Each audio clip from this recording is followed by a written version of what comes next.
Okay, hello student. MSR में जैसा कि हम लोगों ने प्रीवियस में देखा था, प्रीवियस में चेसिस मेंटेनेंस, वो हमारी टॉपिक जो है यूनिट खत्म हो गई थी। तो अभी हम नेक्स्ट देखेंगे electrical system repair and maintenance. अब देखिए, इलेक्ट्रिकल सिस्टम में जो बैटरी रिलेटेड रिलेटेड जो भी क्या नाम है, पार्ट्स थे या उनका एक्सप्लेनेशन था या उनकी वर्किंग और फंक्शनैलिटी थी, वो हम जो है आप ऑटोमोबाइल टेक्नोलॉजी फर्स्ट में वो चीज़ें देख चुके होंगे। बैटरी से रिलेटेड जो भी सारी चीज़ें हैं वो पढ़ चुके होंगे। तो हमें क्या करना है कि अब इलेक्ट्रिकल सिस्टम में बेसिकली हमारा जो मेन पार्ट्स होते हैं वो हमारा बैटरी होता है, स्टार्टर होता है, और हार्न हो गया या आपका लाइट हो गया। ये सारे जो है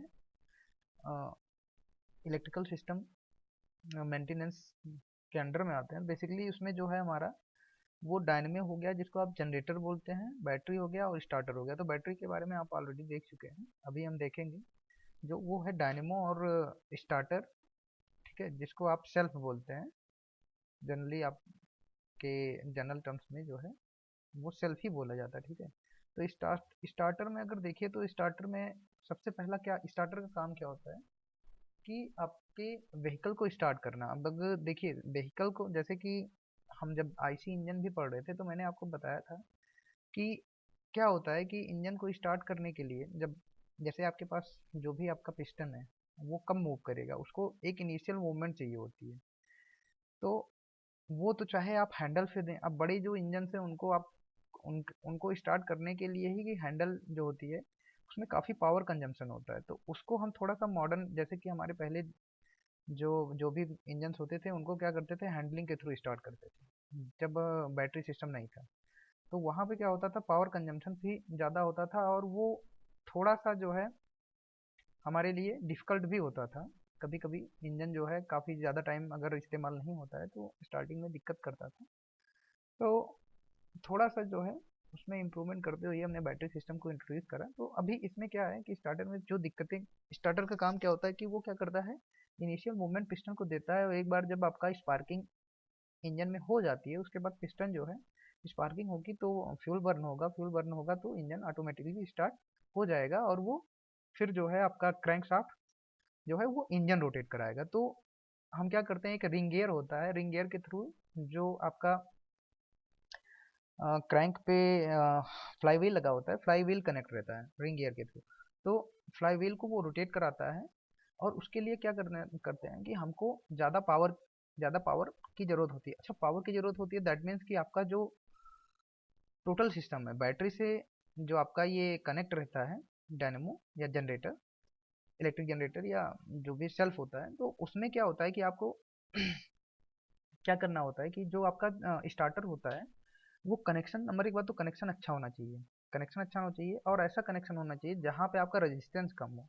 तो उसके लिए हम क्या करेंगे, रेजिस्टेंस कम रखने के लिए हम जो वायर होता है वो मोटा वायर का इस्तेमाल करते हैं, ठीक है। उससे क्या होगा कि आपका रेजिस्टेंस कम रहता है। अब उसके साथ साथ हमको ये भी ध्यान रखना होता है कि जैसे कि आपको जनरली क्या होता है, 250 एम्पियर के आसपास जो है वो इलेक्ट्रिसिटी चाहिए होती है। तो हमारे कनेक्शन जो हैं वो हमें चेक करने होते हैं। जो हमारा तार या स्विच ये सब हो गया, इसको हमें पूरी तरीके से ये श्योर करना होता है कि इनके कनेक्शन अच्छे हैं, और साथ ही साथ उस पर कोई जो है कार्बन या और चीज़ें जो हैं वो जाके नहीं जमा हुई हैं, ठीक है। अब उसको उससे पहले भी आपको ये चेक करना होता है कि हमारा जो बैटरी है वो प्रॉपर सप्लाई दे रही है नहीं दे रही है। तो आप जो और अदर आइटम हैं, लाइट हानि ये सब ऑन करके ये चेक कर लेते हैं कि हमारी जो बैटरी है वो फुली चार्ज है या नहीं चार्ज है। क्या पता, हो सकता है कि बैटरी में ही फॉल्ट हो तो आपका नहीं स्टार्ट होगा। इन केस अगर नहीं स्टार्ट होता तो आपको ये भी चेक करना होता है कि जो आपका रिंग गियर का और फ्लाई व्हील का कनेक्शन है, कहीं तो ऐसा तो नहीं है कि आपका इंजन ही जाम है। तो अगर इंजन जाम है तो फिर आप इंजन चेक करिए कि इंजन में क्या क्या फॉल्ट हैं, ठीक है। और अगर इंजन नहीं जाम है तो आप अपने कनेक्शन देखिए। ये कुछ जो है बेसिक पॉइंट्स हैं जिनको आपको देखना होता है। अब अगर देखेंगे तो एक तो आपका बैटरी चेक करना होता है, दूसरा क्या होता है कि आप, हो सकता है कि जैसे मैंने बताया कि इंजन जाम हो तो उसका आप रीजन खोजिए, या ये भी हो सकता है कि जो आपका स्टार्टिंग पिनियन और फ्लाई व्हील का रिंग गियर है दोनों के जो है वो आपस में ही जाम हो गए हैं। अब देखिए बेसिकली क्या क्या जो स्टार्टर के मेनली क्या क्या जो है एलिमेंट्स होते हैं, उसमें जो पहला होता है वो कार्बन ब्रश होता है। कहने को तो जनरली क्या होता है, कार्बन ब्रश होता है, लेकिन हम क्या करते हैं कि कभी कभी कॉपर ब्रश का भी इस्तेमाल, दोनों का कंबाइंड जो है वो इस्तेमाल इसलिए करते हैं क्योंकि कॉपर जो होता है वो इलेक्ट्रिसिटी का जो है वो ट्रांसमिशन कॉपर में ज़्यादा होता है रिस्पेक्ट टू कॉपर।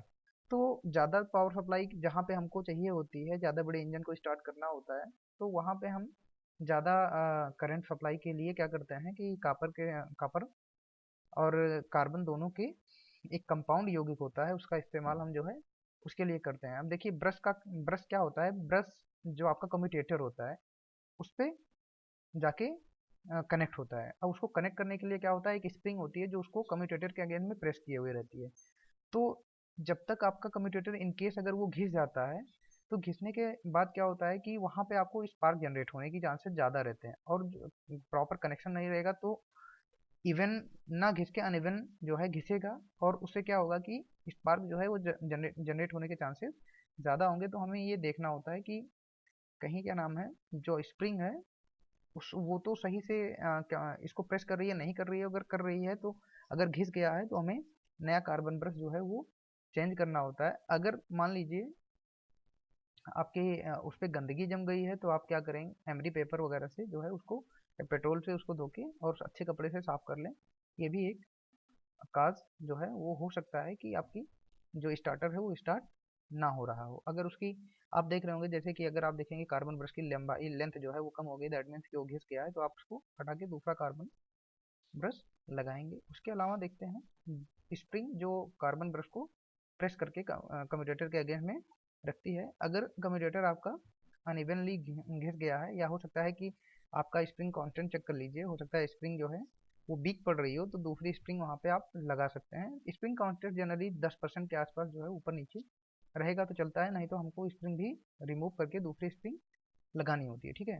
अब ब्रश होल्डर में क्या होता है, रस्टिंग हो जाती है, तो वो ब्रश को सही से होल्ड नहीं कर पाता है, ठीक है, और सही से जो है ब्रश वो सही पोजीशन में नहीं रहता है। तो हमें ये भी ध्यान रखना होगा कि ब्रश होल्डर अगर ख़राब हुआ है तो उसको भी हम सही कर लें। उसके अलावा अगर एक चीज़ हम देखते हैं पहले कि कैसे अरेंजमेंट होता है, उसको थोड़ा सा देख लेते हैं। यहाँ पे आप देख रहे होंगे एक सोलोनाइट वाइंडिंग है, तो ये क्या करता है, जो आपका रिंग गियर होता है और आपका रिंग गियर और पिनियन होता है, इसके कनेक्शन को मेंटेन करने के लिए भी होता है, साथ साथ इनके बीच के जो गैप्स होते हैं, साथ ही साथ जो हाई करंट जो है सप्लाई के लिए सोलोनाइट का इस्तेमाल किया जाता है, ठीक है। तो ये तो हो गया आपका सोलोनाइट प्लंजर, ये सब हो गया। यहाँ पे आप देख रहे हैं आर्मेचर आपका है, ठीक है, ये आपकी रियर ब्रशिंग हो गई। इसी के ऊपर क्या होता है, ब्रश जो ब्रश होते हैं उनको प्रेस करने के लिए ये आपका कम्यूटेटर हो गया, तो ब्रश को कम्यूटेटर पे जो है ये स्प्रिंग ये प्रेस करके रखती हैं, ठीक है। उसके अलावा ये आपका आर्मेचर हो गया, ये फील्ड वाइंडिंग हो गई। तो ये आपका टोटल जो है ये कनेक्शन हो गया कि क्या क्या रहता है। अब आगे देखते हैं कि आप यहाँ देख रहे होंगे नेक्स्ट है हमारा कम्यूटेटर। तो कम्यूटेटर पे भी कभी क्या होता है कि अगर गंदगी जम गई है, कार्बन जम गया है, ठीक है, और वो क्या नाम है उस पर रस्टिंग हो रही है, तो उसको आप पेट्रोल वगैरह से या ज़रूरत पड़े तो एमरी पेपर से जो है वो साफ़ कर लीजिए, या आपको ज़्यादा ज़रूरत पड़ती है तो आप क्या नाम है लेस पे जाके उसको हल्का सा कट भी लगा के और साफ़ कर सकते हैं। लेकिन अंडर कट जो है वो क्या होगा फिर आपका स्पार्क जनरेट करने का काम करेगा। तो ये ध्यान रखना चाहिए कि ऐसा कुछ करते टाइम जो है अंडर कट ना हो जाए हमारा, ठीक है, कम्यूटेटर। तो ये चीज़ें हो गई। उसके बाद स्टार्टर, और स्टार्टर का जो पिनियन होता है, पिनियन में और देखिए पिनियन तथा जो फ्लाईव्हील के रिंग गियर होता है उसके जो क्या नाम है एंगेजमेंट होती है, वो एक स्मूथ एंगेजमेंट होनी चाहिए।